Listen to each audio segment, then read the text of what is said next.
विश्व भर में लोगों से कहना चाहता हूं, कम make in India.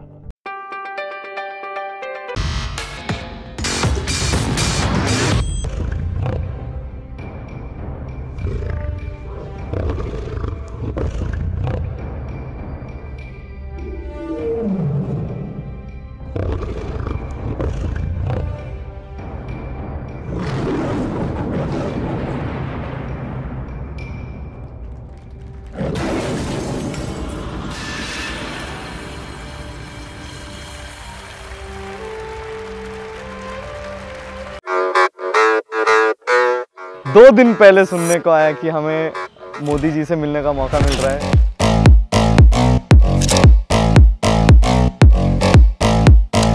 Too fast, too much has happened. ये तो मुझे भी यकीन नहीं हो रहा है, सच्ची बताओ तो कि मैं यहाँ हूँ।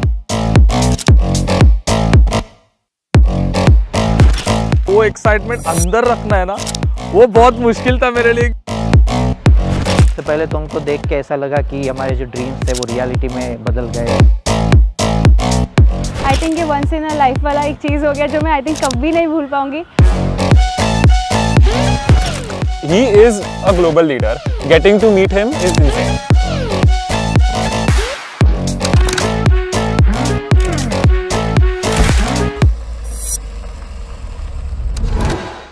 But that moment जब बस वो आ रहे हैं,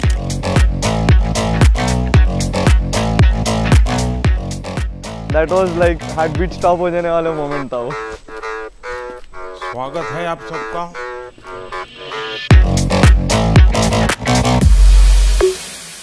Once he came and sat in front of us, I'm sure सब लोग वंडर कर रहे थे, wait, is the same person जो हम टीवी पे देखते हैं। जब सामने बैठे थे तभी भी धक धक हो रहा था बहुत।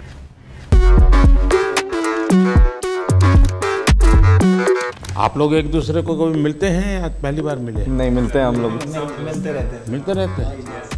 मतलब आप लोगों का पुराना कारोबार है। तो जब आपको ये सूचना मिली होगी तो क्या लगा आप लोगों को? इस मोमेंट तक यकीन नहीं हो रहा था कि ये कुछ होने जा रहा है ऐसा।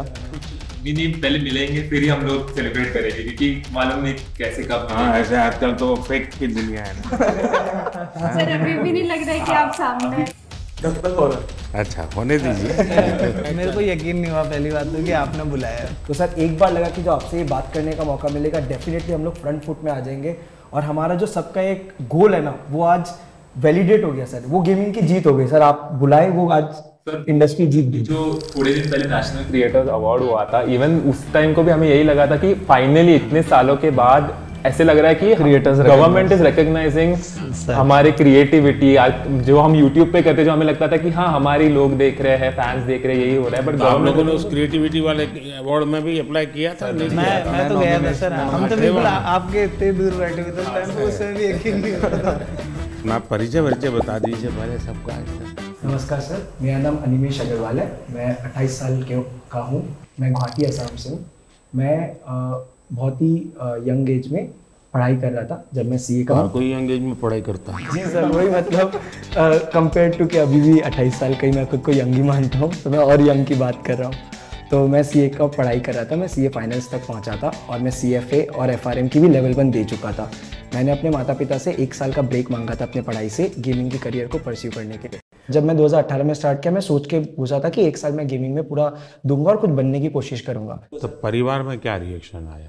सर क्योंकि मैंने पढ़ाई करके रखी थी और मेरे पास बैकअप बहुत स्ट्रॉन्ग था कि गेमिंग में कुछ नहीं कर पाता, वापस जाके पढ़ाई कंटिन्यू कर पाता, तो इसलिए माता पिता हमेशा सपोर्ट किए हैं इस चीज़ को। और फिर मेरा गोल यही है कि मैं गेमिंग को इंडिया में आगे बढ़ाऊँ, और सबको जो भी युवा फॉलो कर रहे हैं, हम सभी को, इतने बड़े बड़े इन्फ्लुएंसर्स को, उनको करेक्ट डायरेक्शन दिखाऊँ गेमिंग से अच्छा क्या कर सकते हैं, और उसी की तरफ काम आगे करने की कोशिश चल रही है सर। मुसीबत ये हो जाएगी कि जब भी अब कोई ठग बोलेगा किसी को भी, तो आप दिखाई देंगे, और कोई आपको देखेगा तो कहेगा यार ये तो अच्छे इंसान है, उसको ठग कैसे बोलूं। सर वो चीज़, लेकिन एक नहीं बच्चे की गेमिंग में थोड़ा नाम बना लिया, तो गेमिंग वाले लोग अब ठग से अच्छे नज़र से मुझे देख रहे हैं। ठग से ठग पे हाँ, और मैं दुनिया एकदम भी ठगी नहीं कर रहा हूँ सर। मेरा नाम अंशु बिष्ट है, वैसे मेरा गेमिंग नाम गेमर फ्लीट है सर। मैं आता हूँ हल्द्वानी, नैनीताल, उत्तराखंड से। तो मैं सर वैसे लोअर मिडिल क्लास फैमिली से आता हूँ। मेरे पापा एक प्राइवेट स्कूल में 30 साल तक उनने बस कंडक्टरी करी थी ताकि मैं और मेरी दीदी को वो स्कूल में पढ़ा सकें। मैंने थोड़े ट्यूशन्स पढ़ाने स्टार्ट करे बच्चों को, 1-2 जॉब्स ले रही, फिर अपना खुद का कंप्यूटर बनाया एक। सर आर्थिक स्थिति इतनी अच्छी नहीं थी तो उनका बनता है कि ऐसे सोचना कि आप समझ रहे हो ना कि आपका बच्चा बस कंप्यूटर में बैठ के चिल्ला रहा है दिन भर, क्योंकि सर थोड़ा होता है कि मतलब चिल्लाना इन द सेंस कि मतलब खुश होना, कि तभी लोग देखते तो खुश होते हैं ना कि अरे वाह इसको कितना मजा आ रहा है, तो उन्हें मजा आता है। यानी आपको एक्टिंग भी करनी पड़ती है थोड़ी बहुत, ताकि व्यूअरशिप बढ़े। तो हाँ सर करनी तो पड़ती है सर। सबसे बड़ा ब्रेक थ्रू क्या है आपको इस दुनिया में? सबसे बड़ा ब्रेक थ्रू सर कि मतलब अगर आपको पता चल जाए कि आप क्या करना चाहते हो इन दी एंड। सर जैसे आपका है कि आप देश को आगे ले जाना चाहते हो, आप देश को एक स्तर पे ले जाना चाहते हो बहुत, तो वैसे ही मेरा भी था कि मतलब मैं भी कुछ ऐसा करूं कि दुनिया वाह-वाही करे। मेरा नाम नमन माथुर है और लोग मुझे मॉटल के नाम से जानते हैं। मैं पला बड़ा मुंबई में ही हूँ, नवी मुंबई में। और जब मैं 4 साल का था मेरे पापा गुजर गए थे। मम्मी ने मुझे और मेरे बड़े भाई को रेस किया, उन्होंने टिफ़िन सर्विस किया, सब कुछ किया। और 2015 में मोबाइल आ गया था हाथ में, तब तो शुरू किया था खेलना। पहले तो स्कूल कॉलेज में दोस्तों से बातें करते करते पता चला होगा। मैं गेमिंग में को खुद से वो यूट्यूब देख के आया था, मैंने उल्टा दोस्तों में फैला दिया था कि खेलो मेरे साथ। मैं बीमार हूँ तुम भी हो गए। वायरस मैंने फैलाया वाला। बस 2015 से लेके 18 तक जब तक मेरा बीकॉम पूरा कंप्लीट हुआ, उतने में मैंने ये फिगर आउट किया कि ये जितने भी फॉरेन यूट्यूबर हैं हम जिन्हें देख रहे हैं, इनके कमेंट सेक्शन में सारे इंडियन, यानी ये सब जो दुनिया भर के अच्छे अच्छे खिलाड़ी हैं उनमें भी इंडियन, सारे कमेंट करने वाले इंडियंस हैं। मेजॉरिटी मेरे को जो दिखते थे इंडियंस ही दिखते थे। और मैंने सोचा कि क्यों ना मैं एक ऐसा कोई वीडियो बनाऊं उनसे इंस्पिरेशन लेके और अपलोड करूं। और मैंने वो वीडियो 2018 में अपलोड किया और वो इंस्टेंटली वही वीडियो जो उस सोच से बना था वायरल हो गया। उसके बाद मैंने स्पोर्ट्स में रिप्रेजेंट किया इंडिया को, अनिमेश से मिला 2018 में। हम लोगों ने कंपनी भी शुरू की अपनी SATL। इमॉर्टल नाम कैसे रख लिया? भारत में तो लोग इमॉर्टल की बात करते हैं, लोग सब जगह मैं देख रहा हूँ इमॉर्टल नाम रख रहे हैं, तो मैंने बस अच्छा कुछ नया कर इमॉर्टल कर दिया उसको। मेरा नाम पायल धारे है, सब लोग पायल गेमिंग के नाम से जानते हैं। मैंने इन सब के बाद स्टार्ट किया है एंड मैंने सोचा नहीं था कि मैं इंडिया की लीडिंग फीमेल क्रिएटर बनूंगी। मैं बहुत ही छोटे गांव से हूँ, मैं MP में एक छिंदवाड़ा करके जगह है, इंदौर के पास में ही है, तो मैं वहाँ की रहने वाली हूँ। मुझे गेमिंग में इंटरेस्ट था बट घर पे फैसिलिटीज़ नहीं थी। 12th तक भी हमारे पास घर पे फ़ोन नहीं था खुद का, तो गेमिंग में थोड़ा थोड़ा इधर उधर देखते रहते थे, या दोस्त के जो भाई वगैरह है वो कैफेज जाते थे गेम खेलने, तो वहाँ से थोड़ा बहुत नॉलेज आया कि गेमिंग भी कुछ होता है। तभी के टाइम पे यूट्यूब पे गेमिंग पॉपुलर होने लगी थी इंडिया में भी, तो मैंने सोचा कि क्यों ना मैं भी इसको एक ट्राई दूँ और लड़कियों को भी एक ऐसा ऑप्शन मिले कि इसमें भी आप करियर बना सकते हो। लड़कियों का इसमें आना कितना संभावनाएं बढ़ती है? सबसे बड़ी चीज़ यही है कि पेरेंट्स बहुत घबराते हैं कि बाहर जाके काम ना करें, एंड कई फैमिली में थोड़े रिस्ट्रिक्शंस भी होते हैं कि बच्चियों को मौका नहीं दिया जाता, तो उनके लिए ये बहुत ही अच्छा स्टेबल करियर ऑप्शन है। एंड जब मैंने शुरू किया था तो मेरे पास भी 100-200 ऐसे लड़कियों के मैसेज आते हैं कि हमने आपको देख के स्टार्ट किया, तो सब थोड़ा घबरा रही हूँ मैं। थोड़ी छांट लीजिए फिर बात करते हैं। मेरा नाम मिथिलेश पाटनकर है, मेरा गेमर नेम मिथपैट है। मैंने जो ट्राई किया है कि हमेशा से यूनिक कंटेंट देना है एंड आई थिंक उसी की वजह से लोग मुझे पसंद करते हैं। तो गेमिंग, एंटरटेनमेंट, मिमिक्री, ये सब मिलके मैं बनाता हूँ मेरे वीडियो। पूरा सलाड बना देते। मैं चाहता था कि इंडिया से एक ऐसा कंटेंट मैं बनाऊं जो बाहर के लोग भी देखें, लोग अप्रिशिएट करें। आज से 2 साल पहले एक स्ट्रीमी अवार्ड्स होता है, बोलते हैं कि this is one of the best award. तो इंटरनेशनल कैटेगरी में I was the only Indian to get nominated and Los Angeles में अवार्ड होता है, so I got that award and I think that is also one of एक बहुत proud opportunity थी मेरे लिए ये।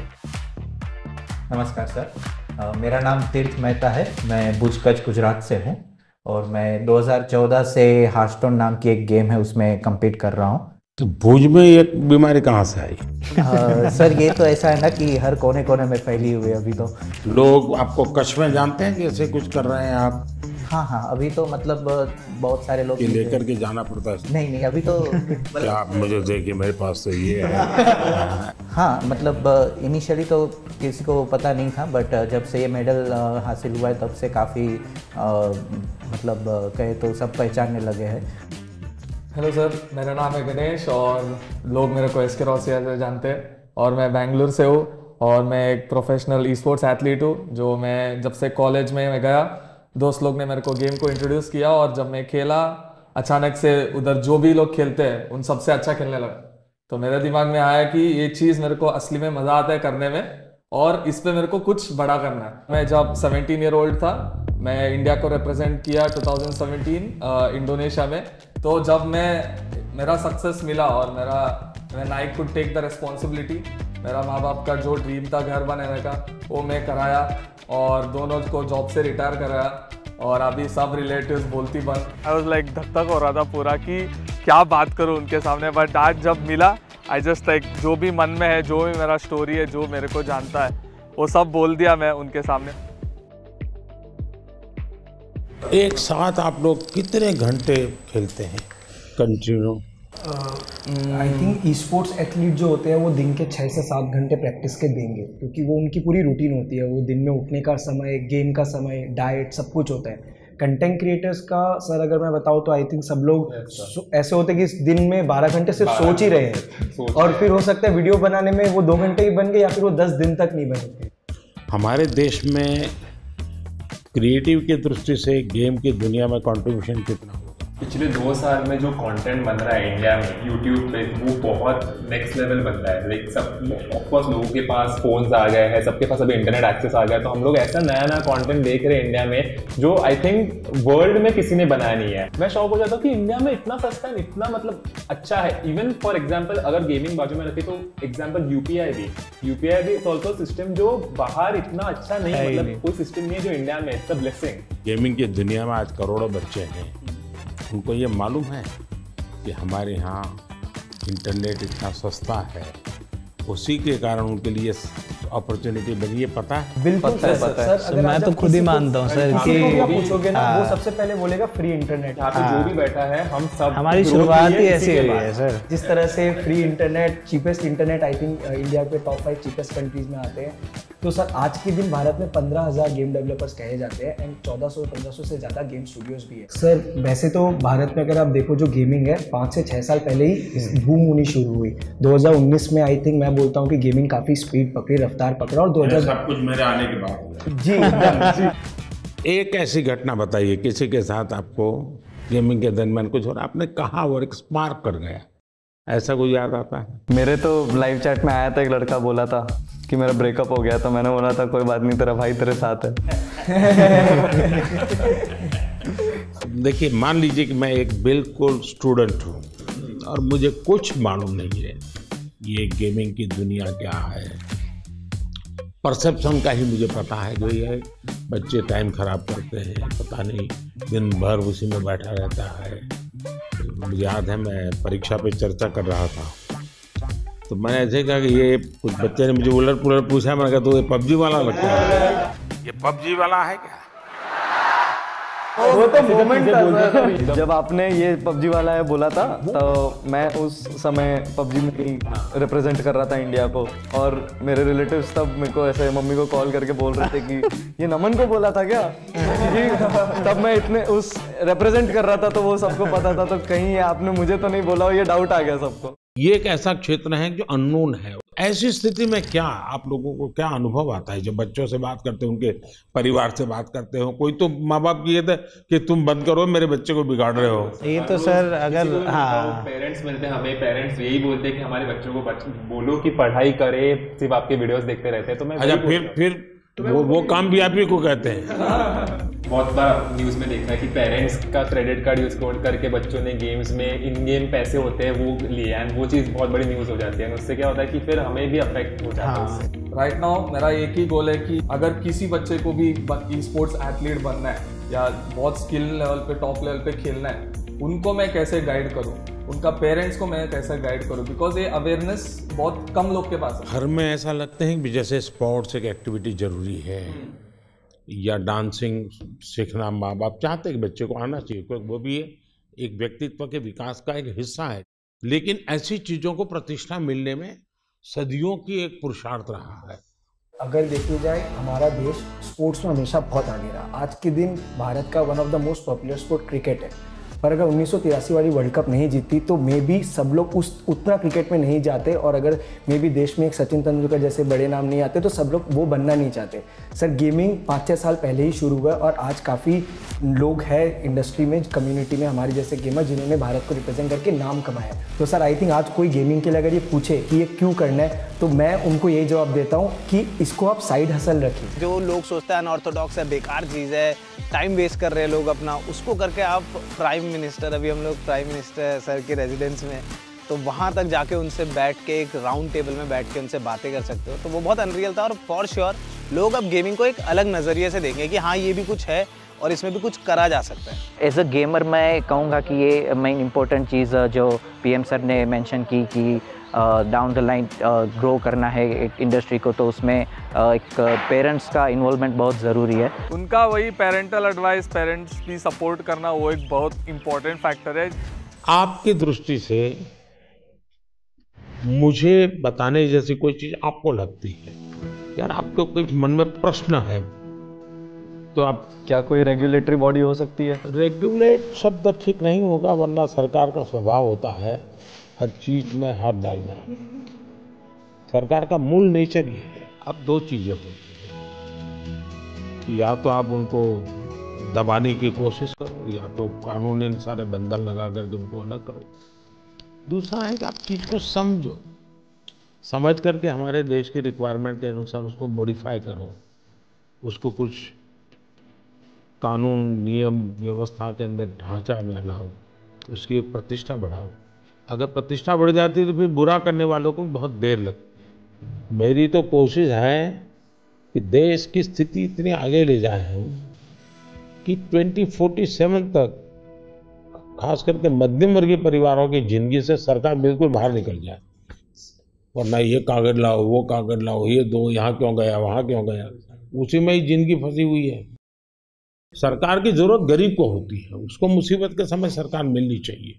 सर आई थिंक एक चीज़ जो डेफिनेटली करा जा सकता है ईज़ ऑफ बिजनेस के लिए, सर ई स्पोर्ट्स को आइडेंटिफाई किया जाए।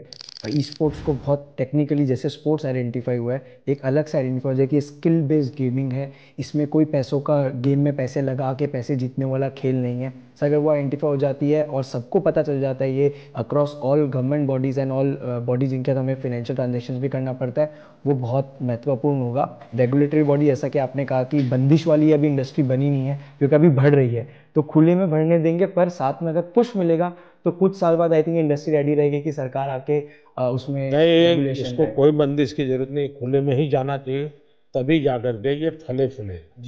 अगर बंदिश आएगी तो नहीं होगा।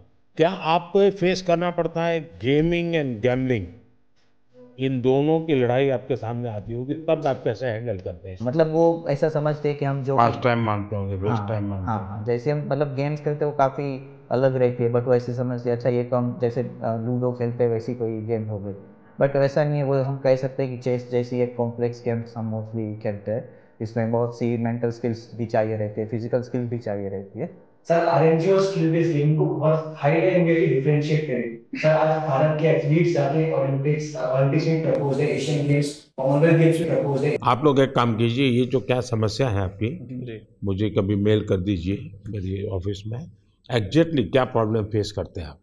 इधर लाइक पेरेंट्स को जब उनके बच्चे लोग बोलते हैं कि गेमर बनना है, पेरेंट्स लोग को समझ में नहीं आता कि एक्चुअल गेमर क्या होता है, क्या करता है ये गेमिंग, मतलब गेमिंग गैम्बलिंग भी समझ जाते हैं। तो उसके रिगार्डिंग मोदी जी बहुत अच्छा एक्सप्लेनेशन किया कि गेमिंग अलग होता है, गैम्बलिंग भी अलग होता है, और हमने भी बहुत सारी चीज़ें एक्सप्लेन किया। अब इतने सारी मात्रा में बच्चे जुड़ चुके हैं, उनको आप रोक नहीं सकते, तो उनको आप सही रास्ते पर ले जा सकते हो। तो सही रास्ते पर ले जाना है तो आपको लगता है डूज एंड डोंट्स, पढ़ाई करो, ये तो ठीक है, हम कह दिए तो पढ़ाई करो, और क्या क्या बातें आप सोचते हैं कि जिसको उसको केयर करना चाहिए? बच्चे बिल्कुल चाहते हैं कि यही करे, तो हम लोग सर, मैं तो हमेशा अपनी स्ट्रीम पे क्लियर बोलता हूँ, कोई भी आके बोले कि भैया मुझे भी आपके जैसा बनना है, तो मैं तो साफ बोलता हूँ भाई अगर तुम्हें मेरे जैसा बनना है तो जैसे मैं चला वैसे चलो। मैंने कॉलेज किया, कॉलेज के साथ किया, मैंने जॉब करी, मैंने जॉब के साथ किया, जब तक नहीं चला मैंने ऐसा नहीं करा कि सब दुनियादारी छोड़ के मैं बस लगे रहा कि नहीं यही काम करेगा, यही काम करेगा। आज के टाइम पे गेमिंग और ई स्पोर्ट्स, मतलब उसमें दो कैटेगरी आती है। जैसे ई स्पोर्ट्स में आप कम्पीट करते हो, और कंटेंट क्रिएशन में ऐसा है कि हम गेम के अराउंड वीडियोस बना रहे हैं, उसमें 4 दोस्त मिलके कुछ फन कर रहे हैं, तो वो लोग देखना पसंद करते हैं लाइव स्ट्रीम में। जो मैं समझ रहा हूँ आपकी बातों से 3 स्टेज है। एक तो है जो गेम खेलने के लिए आने वाला खिलाड़ी, दूसरे वो लोग हैं जरा क्रिएटिव माइंड के हैं, तो उस गेम उसका लाइव स्क्रीनिंग ये वगैरह करके के बाद में एक छोटा सा वीडियो बनाना, इसमें थोड़ा रंग भर देना वो। और तीसरा जो महत्वपूर्ण है कि गेम इटसेल्फ बनाना। कैसी हमारी जो गेम्स हैं जो बनी है अब तक जो आई है उसकी क्या? तो अभी आई थिंक 2020 में आपने स्टेटमेंट दिया था कि मेक इन इंडिया की इंडिया के अराउंड गेम्स बनाना प्रमोट कर रहे हैं आप। तो उसके बाद आई थिंक काफ़ी इम्प्रूवमेंट आया है उसमें, और जो वो पूरी इंडस्ट्री है उसमें भी काफ़ी स्कोप बढ़ा है। हिंदुस्तान की कौन सी थीम है जो लोगों को आकर्षित कर रही है, या आप लोगों को लगता है कि ये क्लिक कर सकती है? क्योंकि जो वेस्टर्न वर्ल्ड की आती है उसमें तो मारो काटो दौड़ो भागो यही आता है। जैसे हमारे पंचतंत्र है, क्या कभी किसी ने उसमें माइंड अप्लाई किया है? अभी डेवलपमेंट में जो बोर्ड गेम्स हमारे पुराने खेले जाते थे, जैसे अष्टो चौकड़ी करके एक गुजराती में हम छोटे थे तब से वो गेम खेल रहे, तो अभी उसके जो है वो डिजिटल वर्जन्स अभी रिलीज़ हो। बाकी यही है कि हमारी जो मिथोलॉजी है जो उसके अराउंड काफ़ी गेम्स डेवलप हो रहे हैं। दुनिया आज एक बहुत बड़ी चर्चा करती है ग्लोबल वार्मिंग की, क्लाइमेट के इश्यूज हैं। दुनिया में अलग अलग तरीके अपनाए हैं। मैंने दुनिया के सामने अलग विषय रखा है। मैंने कहा है मिशन लाइफ, और लाइफ शब्द से मेरा मतलब है लाइफस्टाइल फॉर एनवायरनमेंट। अगर मान लीजिए मैं एक ऐसी गेम बनाऊं जो क्लाइमेट की चैलेंज को कैसे बीट करेंगी, कौन से रास्ते होंगे, किस किस रास्ते से जाएंगे, किस रास्ते से ज़्यादा सफलता मिलेगी, सरलता मिलेगी। जैसे हम लोग स्वच्छता के विषय को लेकर के ही गेम में, और हर बच्चा खेले। भारत के जो वैल्यूज़ हैं वो नई पीढ़ी उसको जीना सीखे, उसका महत्व समझे और उसको बैकग्राउंड इन्फॉर्मेशन मिले। जैसे हम सभी को गेमिंग इन्फ्लुएंसर्स कहा जाता है, वैसे ही आप इंडिया के सबसे बड़े इन्फ्लुएंसर हैं जिसकी बात सब सुन के मानते भी है। जब आपकी ये बात बाहर आएगी तो मुझे लगता है 100% लोग इस वे में सोचेंगे। सर यहाँ पे जो आप कह रहे हो ना, वैसे एक कैटेगरी है, जैसे शूटिंग गेम्स हो गए, वैसे एक कैटेगरी है गेम्स फॉर चेंज करके, जिसमें जैसे आपने जो ग्लोबल प्रॉब्लम्स बताया, या फिर ऐसे छोटे छोटे जैसे अफ्रीका में ऐसी बहुत सी कंट्रीज है जो स्पेसिफिकली वहाँ की पॉवर्टीज़ कम करने के लिए या वहाँ के कोई जो लोकल इश्यूज़ है उसको अवेयरनेस उसके लिए बढ़ाने के लिए ऐसी गेम्स स्पेसिफिकली स्टूडियोज़ बनाते हैं। तो आई थिंक ऐसे गेम्स इंडियन स्टूडियोज़ भी कैचअप कर सकते हैं। मुझे विश्वास है कि डाउन द लाइन 2-3 साल में तो ऐसे गेम्स आएंगे भी, और वो आगे जाके पॉपुलर भी होंगे, जो कहेंगे हम कि सिर्फ इंडिया के भी नहीं बट ग्लोबल प्रॉब्लम्स को भी एड्रेस करेंगे। मुझे उनकी एक बात जो बहुत अच्छी लगी, एंड शायद मैं भी उस चीज़ को बहुत ज़्यादा कैरी फॉरवर्ड करूँ, अपने ऑडियंस तक भी पहुँचाऊँ, वो ये रहेगा कि आप गेम डेवलपमेंट में घुसो, थोड़े से ऐसे गेम्स डेवलप करो जो हमारे कल्चर या इंडिया कैसे चलता है या हमारा क्लाइमेट या व्हाटएवर ज्योग्राफी, इन सब चीज़ों को देखकर ऐसे गेम्स बनाओ, एंड उन चीज़ को हम लोग पुश करने की पूरी कोशिश करेंगे। तो I guess this is something that I would take from him. उन्होंने जो इन्वायरमेंट के लिए चीज़ें बताई कि जो गेम डेवलपर्स हैं उनको इन्वायरमेंट पे फोकस करके इंडिया की ऐसी गेम बनाना चाहिए जिसमें इन्वायरमेंट और हमारी जो क्लीननेस है उसकी तरफ ध्यान देने के लिए, आई थिंक वो मुझे बहुत ही अच्छा लगा। क्या ओपन सोर्स गेम का होता है कि गेम है उसमें 2 चैप्टर किसी और ने जोड़ दिए, 2 स्टेप्स किसी और ने जोड़ दिए? क्योंकि आप जो कहते हैं ना जिसकी उम्र कम होती है, हाँ, उसको जो मॉर्टल है उसको इमॉर्टल बनाना है तो फिर हमें ओपन सोर्स करे और उसमें नई नई चीज़ों को जोड़ने के लिए उसको ओपन करे। तो हो सकता है कि मान लीजिए हमने हनुमान के कैरेक्टर के ऊपर कोई बनाया जी, तो लोगों का भी ओपन सोर्स है, आप हनुमान के नई नई चीज़ें लेके आइए, तो हो सकता है वो। हाँ सर, बहुत सारे देखिए ये हमारी टीवी सीरियल जैसा काम है, हमारे टीवी सीरियल कोई एंड ही नहीं है। हाँ? उसका नए नए पोस्ट जोड़ते जाते हैं। सर हम लोग ने वैसे थोड़ा कुछ आपके लिए सोच के रखा था कि आपसे हम लोग इतना कुछ सीखे, आज आपको हम लोग गेमिंग का थोड़ा डिक्शनरी आपको सिखाना चाह रहे थे। तो सर एक गेम है जो अमित पैट आप समझा दो हम लोग क्या करेंगे सर के साथ। बेसिकली सर हम गेमिंग में कैसे होता है कि हम लोग मैच के अंदर बिजी रहते हैं, तो हम लोग ज़्यादा बातचीत नहीं कर सकते एक दूसरे के साथ, तो हम लोग ना टर्म यूज़ करते हैं जिससे क्या होता है कि एक दूसरे के साथ हम लोग कम्युनिकेट कर सके ईजिली। हर एक की अपनी एक टर्मिनोलॉजी बोले। आप देखिए सरकार में जाइए तो सरकारी जो अधिकारी होंगे वो शॉर्ट फॉर्म में ही बोलेंगे, भी बोलते हैं भारतीय जनता पार्टी वैसे ही शॉर्ट फॉर्म हो जाता है। सर पर आपको एक दो वर्ड्स तो हम लोग बता के जाएंगे और आप हमें फिर बताएगा कि आप कौन से सेंटेंस में उसको यूज करेंगे। ऐसा है, मेरा एक शब्द है P2G2। तो मेरा वो P2G2 शब्द ये है, pro people good governance, P2G2। अच्छा एक और है नूब। नूब का मतलब होता है कोई ऐसा जिसको कुछ बहुत मेहनत करने के बाद। देखिए मैं चुनाव सभा में अगर बोलूंगा, अरे नहीं, आप लोग सोचोगे मैं किसके लिए बोल रहा हूँ।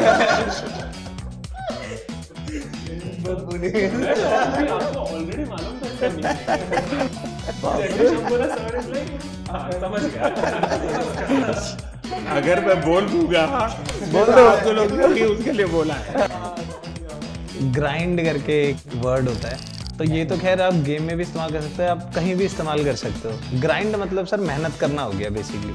जैसे अगर मैं माइनक्राफ्ट खेलता हूँ तो मुझे उसमें एक एक चीज़ सीखने के लिए ग्राइंड करना पड़ता। तपना सर, तपना, हिंदी में आसान भाषा में तपना। और दूसरा है सर GT है, गोट टू है। मतलब हम जनरली कोई भी गेमिंग सेशन एंड करते हैं तो दोस्तों को कहते हैं कि अभी मैं क्लोज कर रहा हूँ, जाना है, तो हम टाइप करते हैं GT, गॉट टू। चलो AFK मतलब अवे फ्रॉम कीबोर्ड, यानी कि आप गेम खेल रहे हो, 4 लोग एक टीम में एक साथ खेल रहे हैं, अचानक से मम्मी ने बुला दिया कि खाना रेडी हो गया, तो वो फोन इधर ऐसे छोड़ के जाएंगे तो वो मतलब गेम में हार जाएंगे। तो टीम मेंबर्स आके हमें, अगर हम चाहते कि टीम मेंबर्स को समझे कि सुनो मैं जा रहा हूँ लेकिन मेरी जगह तुम लोग लो, तो हम लोग AFK लिखते हैं, अवे फ्रॉम कीबोर्ड। मतलब मैं नहीं हूँ पर तुम लोग संभाल लो, यानी एक दूसरे को कह कर के जाते हैं, इतनी डिसिप्लिन फॉलो करते हैं। और सर सबसे बड़ी चीज आपको कूलेस्ट पीएम कहा जाता है हमारी साइड में। अगर आप देखिए लाइव चैट में भी कहते हैं कि सबसे कूल अगर कोई है तो वो हमारे पीएम है। एंड आप जैसे मतलब हमारी और आपकी उम्र में काफी डिफरेंस है, लेकिन फिर भी एक नहीं आपने किसने बताई ये मीडिया में सब आता है, वो सच मत मानो। हाँ मतलब सर आपकी जेंजी है हमारे। हाँ, मैं कलर करके बाल वाइट रखता हूँ ताकि जहाँ लोगों को लगे कि मैं बैठा हूँ। आपने एक मुझे याद है, मुझे बहुत बात कहती है यूट्यूब फैन फेस्ट में आपने जब सर सिंपल चीज वही लाइक शेयर सब्सक्राइब सब लोग पागल हो गए। आप लोग को कूलेस्ट पीएम को गेमर टैग देना चाहिए। हम लोग सब गेमर्स के नाम है, सर का कोई नाम नहीं है। सर इंडिया ने मुझे बहुत पहले से नाम दे के रखा है, डबो। तो वो हम लोग क्या कहते हैं, नमो ओपी।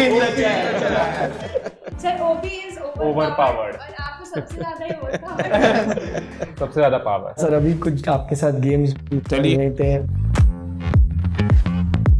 सर हम बहुत एक्साइटेड है आपको गेमिंग सिखाने के लिए। आपको ये पहनाता हूँ। हाँ लूज, फुल लूज। सिर्फ हाथ मूव करना है। हाँ आगे पीछे मत। जोर से मारिए, जोर से मारिए, हाँ मारिए। मतलब फर्स्ट गो में जिस हिसाब से उन्होंने किया, वी वर माइंड ब्लोन। के सब गेमर आज खुश हो गए हैं। वाओ, कैसा था आपका अनुभव ये खेल के? अच्छा ही है, लेकिन सब आप इतनी जल्दी अडैप्ट भी कर लिया, एक्सपेक्ट नहीं किया था मैंने। आप लोगों से ट्रेनिंग लिया। ये देखिए राइट नीचे आना है ना। किसी को नहीं मिल सकता, उतना मुश्किल है मिलना। जो मौका हमको मिला तो this will be the best moment of my life where we played games. आप अंदर चले जाइए यहाँ से। देखिए अब यहाँ पे आ गए आप, स्पीड भी बढ़ चुकी है अब। मैं बहुत खुश हूँ क्योंकि ये एक इंडियन गेम है, फर्स्ट टाइम मतलब सर खेल रहे हैं। माधुर भाई क्या बात है, पहुंच गए। गेम इतनी ही है कि नहीं गेम तो बहुत बड़ा है। इनको मिलेगा एक त्रिशूल मिलता है यहाँ पर, तो वो त्रिशूल लेके फिर उनको आगे बढ़ना होता है। ये देखिए त्रिशूल है यहाँ पे, तो जैसे ये इन्होंने ई दबाएंगे तो इनको ये त्रिशूल मिल जाएगा। अब इनको पहला हथियार अपना वेपन मिल चुका है। अब ये लेके वो आगे लॉर्ड विष्णु एंड माँ दुर्गा के गाइडेंस से अपने भाई को बचाएंगे। ये पूरे गेम का शुरुआत और पहलू है। एक बात तो है, हम लोग इतने टाइम से इंस्पायर कर रहे हैं लोगों को गेमिंग करने के लिए। आज आपने हमारे जितना इंस्पायर एक दिन में कर दिया। यानी आप लोगों का कितना समय जाता होगा इसमें देखता हूँ। सर आपको कैसा लगा आज गेमर्स से बात करके? मैं अभी नया हूँ इस दुनिया में, तो मैं बहुत सोचूंगा इस पर, युवा पीढ़ी का भला भी हो जी, और इसका एक पॉजिटिव क्रिएटिव उपयोग कैसे हो। मुझे ऐसे मैं चाहता हूँ हमारे लोग इसमें आगे जाए और हम दुनिया में चीजों को लेके जाए। सो सर अभी हम लोग स्टम्बल गाइस करके गेम खेल रहे हैं, तो कोड है, रूम कोड है सबका 982-981। Okay, join everyone, join. ऐसे इस गेम में कैरेक्टर्स होते हैं जिनको आगे आगे जाना होता है, रेस होती है, ऑब्स्टैकल्स होते हैं। आपके कैरेक्टर का नाम नमो है। या ये जॉयस्टिक है। हाँ, ये सर आपका कैरेक्टर है और ये जंप बटन है। मैं पूरा दिमाग खपाऊंगा जरा। अगर आप इसको ऐसे फिंगर रख के मुंह ऊपर की तरफ करोगे तो आगे की तरफ मैं आगे जाता हूँ। सर हुए सर आप तो इसको आप यहाँ पे सर हाथ रखिए और इसको टच स्क्रीन के जैसे ऊपर की तरफ कीजिए।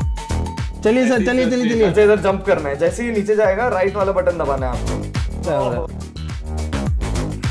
चलो कोई बात नहीं, बहुत बढ़िया, बट बहुत मजा आया। बहुत मजा आया गाइस। सर से सक्सेसफुली हमने मोबाइल गेम खिलवा दिया। Speak in India. भगवान करे मुझे इसकी आदत ना लगे। सबके साथ ये तो बनता है। हम लोग कुछ चीजें लाए थे आपसे साइन कराने के लिए जो हमारे गेमिंग से जुड़े। आप 2 मिनट विराजमान हो जाते तो टेबल पे। For sure, NaMo OP. आप लोग एक काम शुरू कीजिए, हर एक को कहिए कि खुद की सिग्नेचर अपनी मातृभाषा में करें। लोग अब गेमिंग को एक अलग नजरिए से देखें कि हाँ ये भी कुछ है और इसमें भी कुछ करा जा सकता है। ये पहना दीजिएगा। अच्छा, इसको पहनोगे? शाबाश। Thank you sir, thank you.